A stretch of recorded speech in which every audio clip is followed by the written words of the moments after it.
All right, and we're back for another episode of the Lakers Fast Break podcast. It's Gerald Glassford coming right back at you here from Lakers Fast Break, Pop Culture Cosmos, Inside Sports Fantasy Football, and Game Source. We truly appreciate everyone out there listening to all of our shows. And if you can, please give us a 5-star review on Apple Podcasts. Plus, if you can like, share, subscribe, follow, or do anything that you can to support us right here at the Lakers Fast Break, Pop Culture Cosmos, Inside Sports Fantasy Football, Game Source, the great folks at Lakerholics.com, and of course our super duper friends at the Hoop Heads Podcast Network, who have an array of great basketball podcasts, which you can check out there at hoopheadspod.com. It is sincerely appreciated. Well, coming off the third quarter from hell, which pretty much is all you can say, from last Friday against the Timberwolves, you were hoping for a better effort. At least we knew we were going to get one. At least we knew we were going to get one from Anthony Davis. And boy, did we ever, because he was very determined. If you heard the comments after the game on Friday, he was very determined to go ahead and make sure that the same thing would not happen twice. And it didn't happen twice, as the Lakers came out very strong in both the first and third quarters. It's very important that they came out strong in the third quarter. And they ended up pulling away a little bit from the San Antonio Spurs, although they did keep it a little bit close. 114-106, which is kind of scary that this is one of the largest victories of the year for the Lakers. Got to get that going and got to get that margin of victory a little bit wider. But okay, we'll take what we can get for right now. But here today to talk about the game, the tremendous performance from Anthony Davis, who scored 34 points, 15 rebounds, 6 assists, 2 steals, and a block. Carmelo Anthony was in the starting lineup, and Talen Horton-Tucker returning to the lineup as well in a pretty good performance. 17 points, 5 for 10 shooting, 7 for 14 shooting. Still needs work on the three-pointer, but you know what? We'll take a plus 14 anytime we can get it. And here today to talk about the game today is a good man indeed. You got to go ahead and check out his latest articles. And I put articles because there's quite a few you need to catch up on at Lakerholics.com. It is LakerTom, and LakerTom, like Felix, who's now on the chat board, said it was a good game. Yeah. Hey, listen, it was just what the Lakers I thought after the first half when we had a 5-point lead, I said to myself, and I posted on Lakerholics.com that boy, the Spurs have us right where they want us. Yep. And we came out and had a 30 plus 4 quarter for the third quarter, so that was good. The thing that always impresses me in all of these games is how good NBA players are at the game of basketball. I mean, trying to stop the Spurs, all those young legs and those fast break threes is very difficult, man. They were shooting lights out. They had 16 threes. This is a team that's really not a three-point shooting team, so they really were in there. I thought it was great to see 6 guys in double figures. It was great to see AD dominate with 27 points in the first half. Naturally, that meant that Pops was going to spend the entire second half making sure that he didn't have a big night against him. And they doubled and triple teamed him almost all the rest of the way through the game. But the Lakers shot well and they played well. You know, it was a good combination. It's great when you have contributions from everybody on the team. Rondo, even though he didn't score, 7 assists and only 1 turnover. Russ Randy was Ellington and Malik Monk, obviously coming off the bench, did a great job as well. Monk had 4 assists, and I continue to be impressed with his playmaking ability and his rapport with AD. One of the things that I posted the other day, or I posted, I guess, this morning, was that you start to see almost now a semblance of what the Lakers rotation and depth chart is going to look like. And I think we've seen Bazemore fall out of that chart. And I think that we're very close to seeing Bradley fall out of it too, as somebody else comes back. I think when none comes back, that Bradley is probably going to go to the bench too. DeAndre Jordan has been DNP. DeAndre Jordan now has been shifted over. Although, leave it to Frank to make a comment that down the road, we may need him, and I expect there to be some games where we're going to go with two bigs. So he's.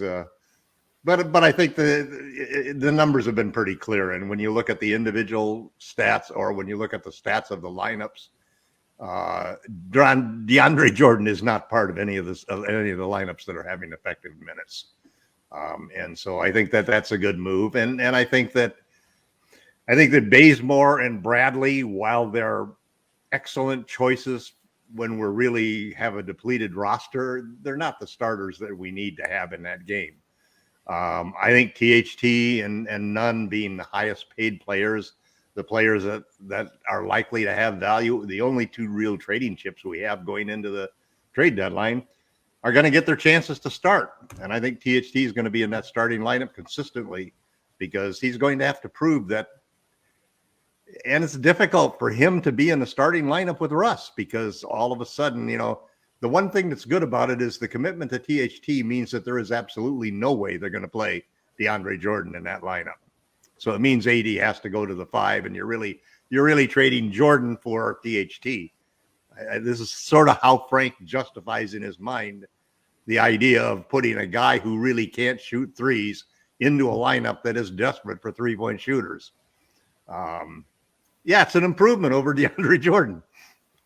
He shoots better more threes than DeAndre does. So, but not much better. 1 for 5 today from 3. But again, 7 for 14 overall. I'll give him. No, and I'll tell you, the thing that impressed me most about him was his defense.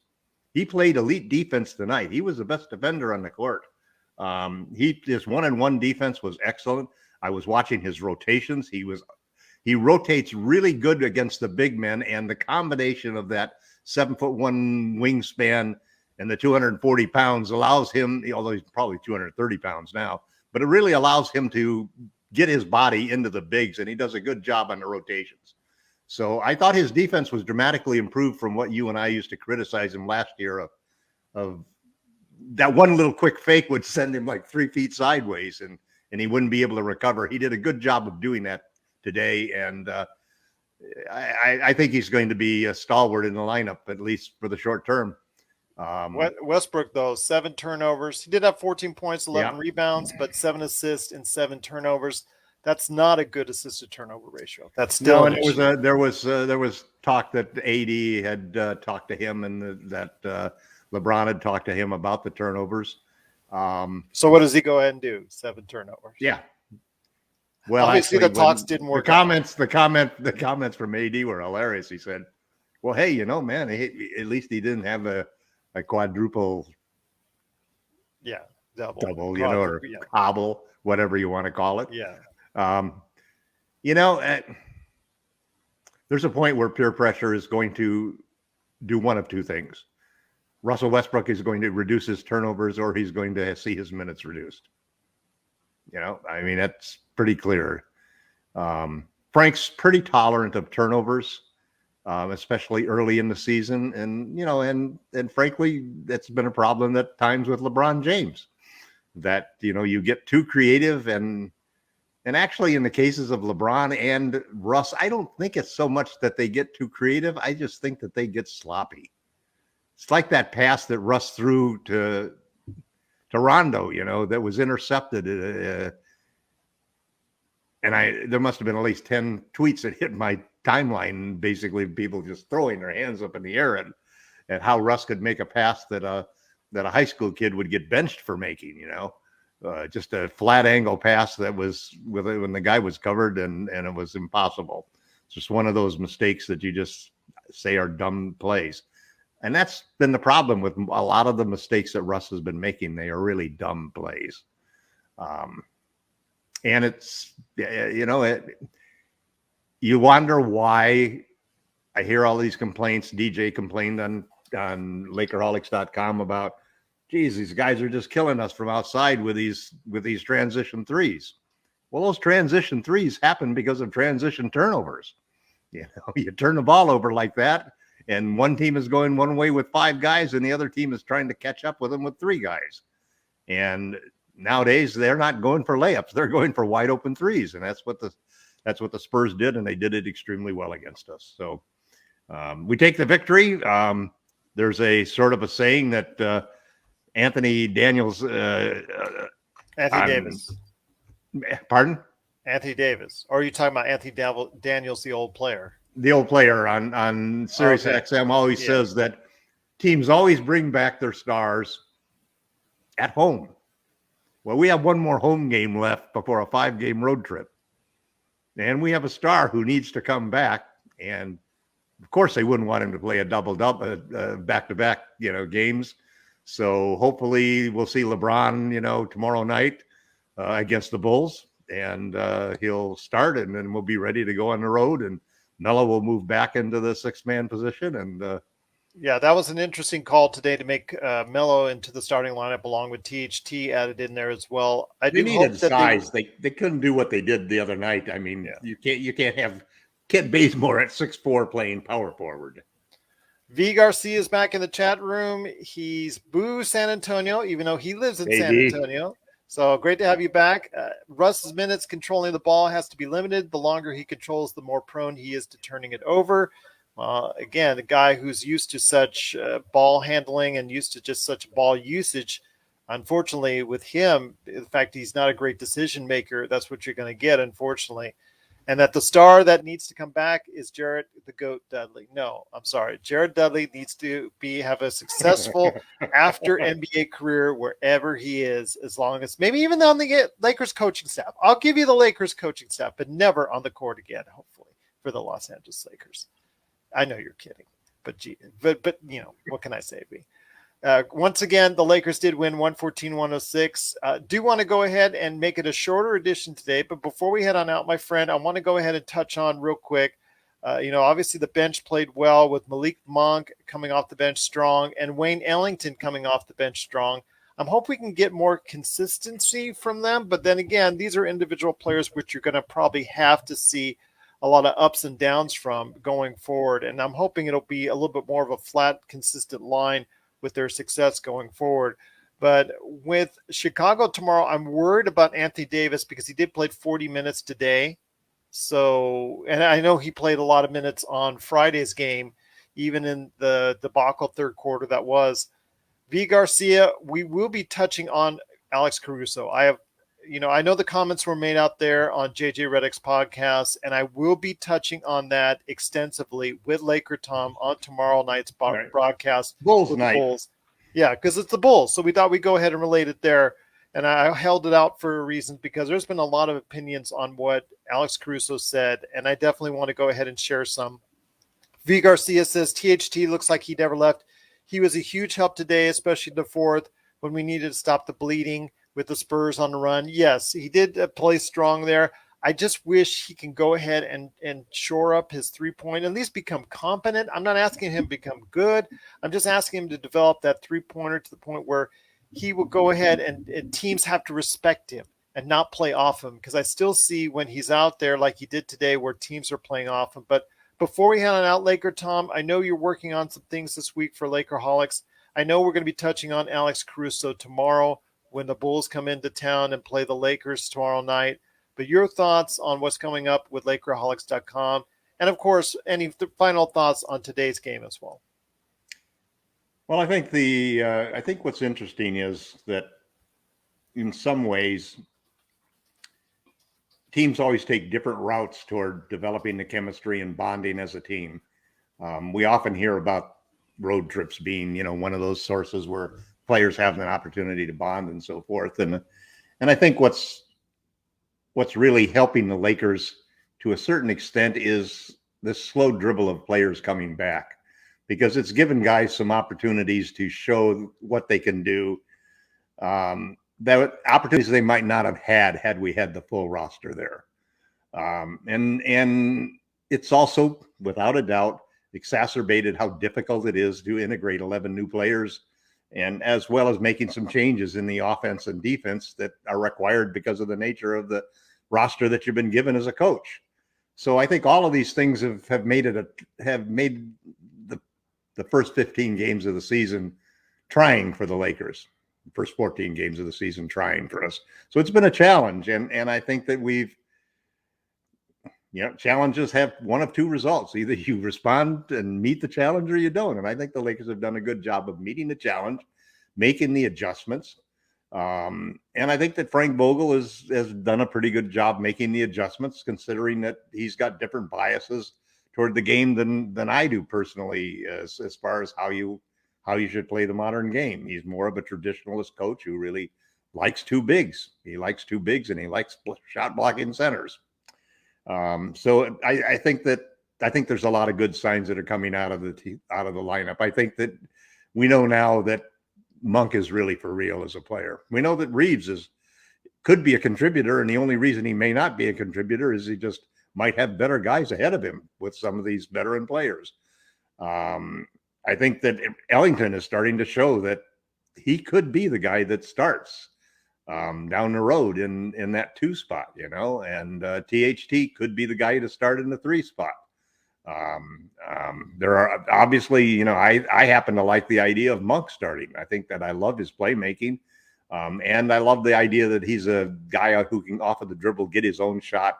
Doesn't have to be a 3-point shot, whereas Ellington is more of a just pure 3-point shooter.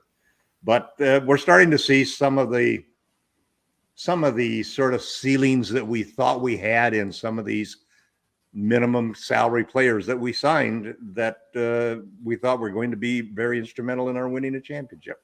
And I think we're starting to see signs of that. We're starting to learn a little bit, not to the point where we got a PhD in it, but maybe we've got an AA in learning how to win without LeBron James. Maybe we can, by the end of the season, turn that into a bachelor's degree, and maybe by the playoffs we'll be good enough that we can turn it into a master's degree, and then sometime down the road get a PhD in that. But it's obviously what we need to learn to do.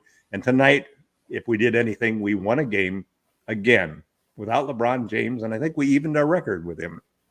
Again, so far in this homestand, we only had the one loss there, and we've only really played one really bad quarter, and we won't mention too much more of that quarter. I mean, outside of that, the Lakers have been very competitive over the course of this past week and a half without LeBron. So hopefully we can get him back in the lineup on Monday. I'm looking forward to the possibility that might be the case.